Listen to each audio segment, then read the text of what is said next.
This is the Global Podcast Network, where executives and professionals connect, share, and inspire. Stay tuned for the conversations that drive success.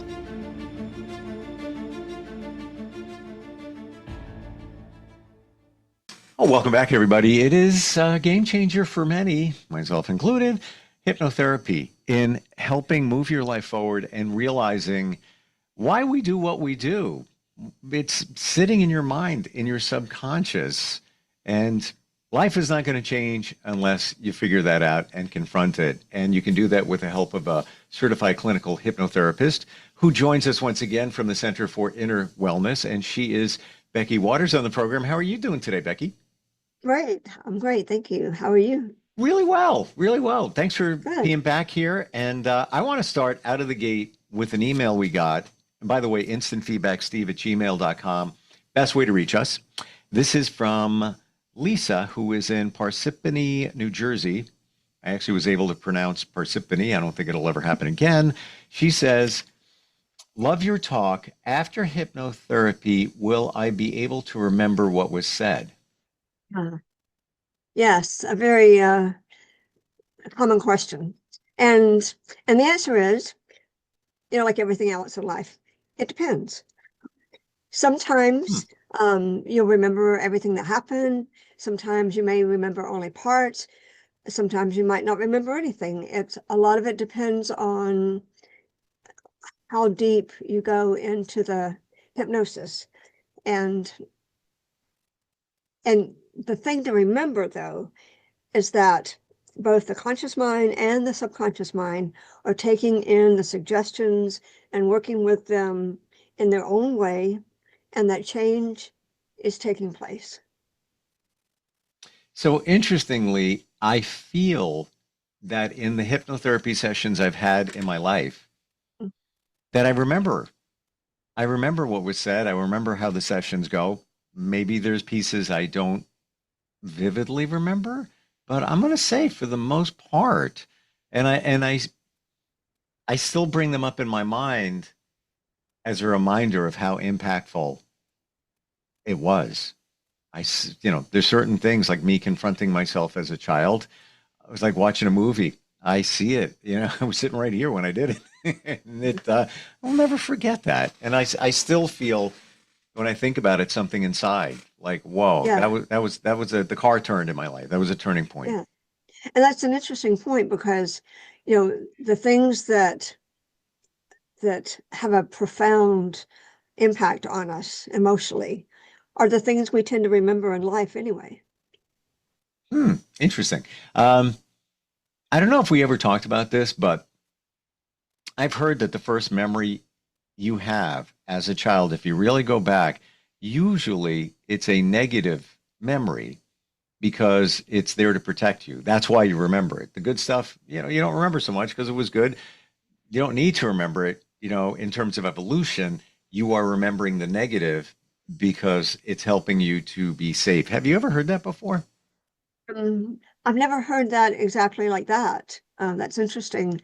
But we remember those things that affect us profoundly, and that could be in that negative too, because the subconscious is about keeping you safe. Its prime directive is keep you safe, keep you alive. Right. And I've heard this recently, and I want your feedback on it because it's kind of in the same territory, that when you have a negative memory from the past, and a lot of it's from your childhood, that is your subconscious saying, hello, I'm throwing this memory at you because we need to heal over here. So I'm giving this to you as a reminder that there's a reason I'm here. I'm floating out there in your memory because I need attention. What do you think of that? Yes, we talk about this in my sessions all the time, that, we're making decisions in our life early on, first day out, poop, we're making decisions. And it's all about, and those decisions are often incorrect because we don't have the capacity to realize mommy's having a bad day, but she still loves me. And so we have to make it about ourselves. So I'm not good enough. I'm not loved. I'm not worthy, or whatever your personal lie is. And so we collect those misperceptions, I call them. And so the way life works is, of course, we forget about them.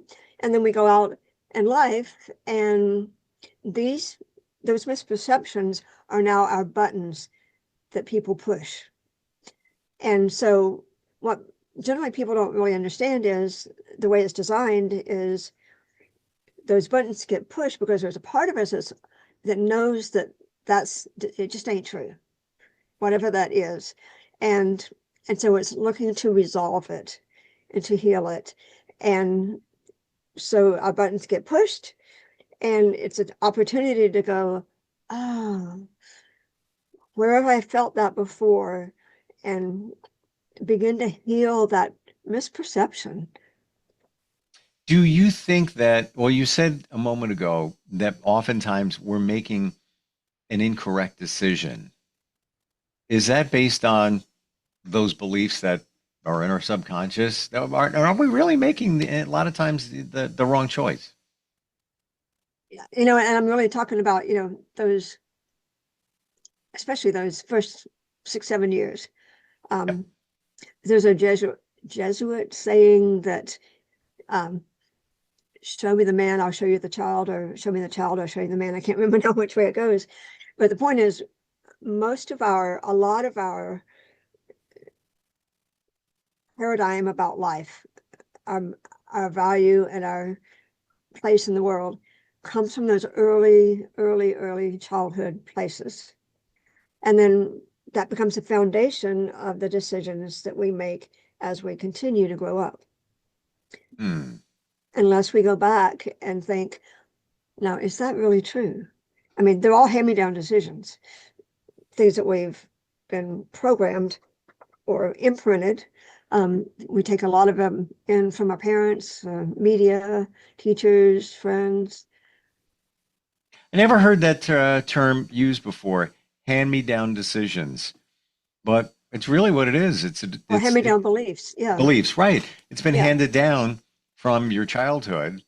It's almost as if, you're wearing the same clothes you were wearing when you were a kid. Exactly, because the subconscious mind doesn't know the difference. No, if that same thing kind of happens, that same, it goes right back there. It thinks you're a kid. Negative thought. Yeah. Your subconscious believes that you are still a kid. It has no idea that you grew up. It doesn't know the difference. Yeah. It doesn't know the difference. It's profound. It's mind-boggling to think that, and that's how we're living our lives. You've mentioned before you have tools to help us with a lot of this. Can we talk about that? Yeah, this one that I really like, and I use it a lot. It's called the 5-4-3-2-1 scan, or it's a mindfulness scan. And so when we get into any kind of upset, when we're stressed, we go into fight flight. And so the way to bring us back, kind of get grounded, which means that we're out of fight flight and back in calm and restore kind of a place in our power spot. And so it's a real easy thing. You wanna play along? I would love to. Okay, so just look around and name out loud 5 things you see. Right now, just rattle them off. Pair of scissors, a magic marker, some herbal medicine, cup of coffee, and a telephone. And so name 3 things you could touch, reach out and feel or touch. Doesn't have to be the same items. It's just just whatever. Close enough to me that I can touch. Yeah. Cup of coffee, telephone, and a mouse. One more. And a magic marker. Excellent. Now, 3 things you can hear. Becky Waters, the air conditioning, and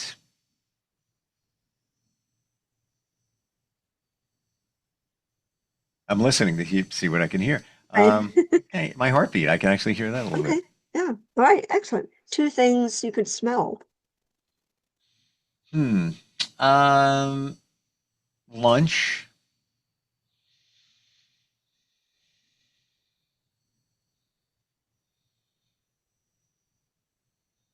And I say the coffee. I get a little hint of the coffee, because it's close. And then one thing you can taste. Coffee. All right, so just think about how you feel now. Do you notice any difference? In a very weird, small way, I feel in touch, if that makes sense. Yeah. Like in touch with myself and my surroundings, where not that I'm on autopilot, but I'm not aware of things. Now I have a little more awareness. Yeah, and that's what happens when we go to the five senses. It brings us back down into the body and lets the brain know that we're safe. So I want to share this with others. So I just want to go back. It was 5 things you can see, 4 things you can touch, Mhm. 3 things. Give me those again. Hear, 3 things you can 3 hear. things you can hear, 2 things you can smell, 1 thing you can taste. Taste. Wow, interesting. So simple, but yet Yeah. so important that we lose track of much of those senses. Yeah, because we're in our head. We're in the past or the future, worrying about something. We're afraid.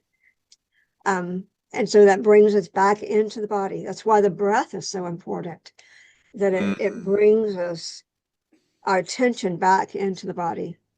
And then when you're actually naming those things, the neocortex is working because we're in that thinking place of noticing like what's going on right now.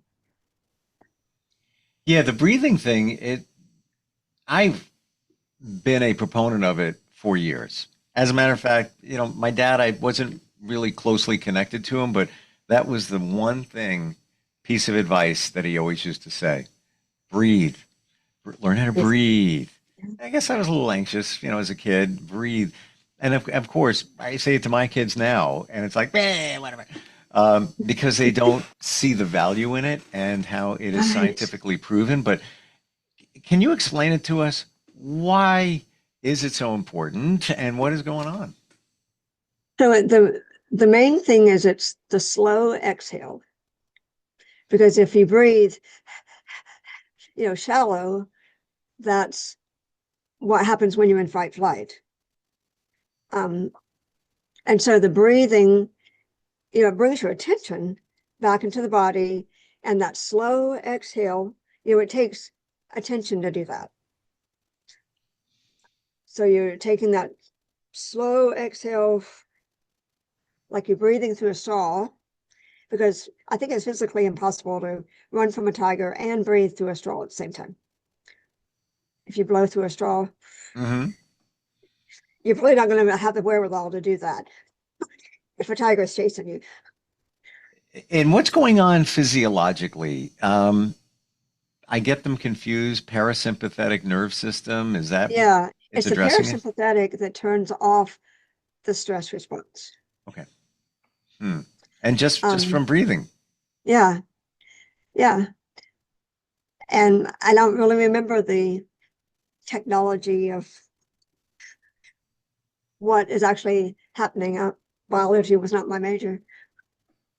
This is ridiculous, but it's in line with what we're talking about. But a bunch of years ago, I was hanging out with the son of my friend. He was building a deck at my house, and we were like, "Oh man, I'm like just been so tired lately." Yeah, me too. I'm like, "What's going on? I don't know. Maybe it's the heat. I don't know." As we talked a little bit more, we both realized that, and this is crazy, we weren't breathing properly. We were taking short breaths. We actually looked at each other and was like, wait a minute. And just because getting caught up in the moment, he was building a deck, I had stuff going on, you're just like, and Right. when I started taking just 3 deep breaths, I was like, oh my gosh, I feel like I'm back to life. I'm not tired anymore. Yeah, Crazy, but that's how impactful this whole breathing thing is. right. You're not filling your lungs all the way. You're not emptying them all the way. And so, a lot of that oxygen is not getting to the brain. Yes. And it's my understanding that in our culture, that's kind of the norm. But if you go to Asian cultures, this is what they are taught as children. They're slow, intentional breathers. There's no fast breathing, and they manage their stress in their lives so much Yeah, different, better than we do here in the yeah. United States. Mm. Imagine if we taught our children to breathe when they were, crying or 2-year-old tantrum. Breathe. Yep. Yep.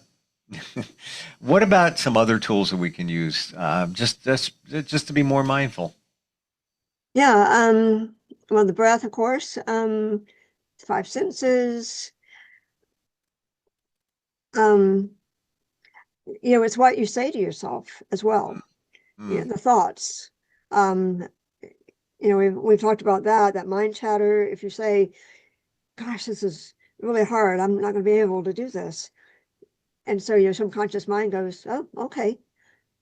And so, you know, it makes it hard, or Mm. it blocks you from seeing what you could see just right there. But if you tell yourself, you know, I've done hard things before, I can do this. I'm smart. I can figure things out. And so then the subconscious mind goes, okay. And you're more open to thoughts that you may not have thought before, because when we're in that fight flight, or in any negative emotion, we're in fight flight. So Mm. we bypass the logical brain, and we're Is in that feeling automatic pilot. it's like they say, your thoughts become your reality, and many times somebody will wake up, spill some coffee. Oh, what a start to the day. Fantastic. All right. What else is going to happen now? All right. What's next? Subconscious This is goes, okay, let's yeah. see. Yeah, let me help you out with that. I Yeah, want I want to support let's you. do this. Let's stub Hmm. your toe on the way out. Yep. As opposed to, I got this. Something else Right. crops up, no worries whatsoever. I'm all good to go. I've even, I don't want to say fully trained myself, but attempted to change the words I use right down to, let me give an example. Let me think about this. Um, okay, here's one. Situation presents, and then you always hear this. Yeah, could be worse. Now, you mean it in a positive way. You mean it in a positive way, but you're speaking negative. It could be worse. Your subconscious is hearing only pieces of that. It's hearing be worse, be worse. Right. Why use that language? I'm grateful it turned out that way, as opposed to, well, it could be worse. The and that's all, it's said with a bit of sarcasm. And the Yeah. subconscious mind has no sense of humor. No. It takes things literally. Yep. And it doesn't hear the word not. If we say, I'm not going to do that anymore, and it hears, do that anymore, which is also, I just read this recently, that, toddlers, when, of course, their brains are not logical, because no, they're still in, believe in Santa Claus. And, Santa Claus is a great guy, but flying reindeer and all that stuff. But, and so they don't have the logical capacity. And so if you say, don't touch that, they hear touch that. If you Ah. say, don't run, they hear run. And so it's about telling them actually what you want them to do. It's like, slow down, look where you're going, or, something of what you actually want them to do, not Hmm. our automatic, stop. That's a really great point. We don't think of it that way. We think of it more of telling them what we don't want as opposed to what we do want.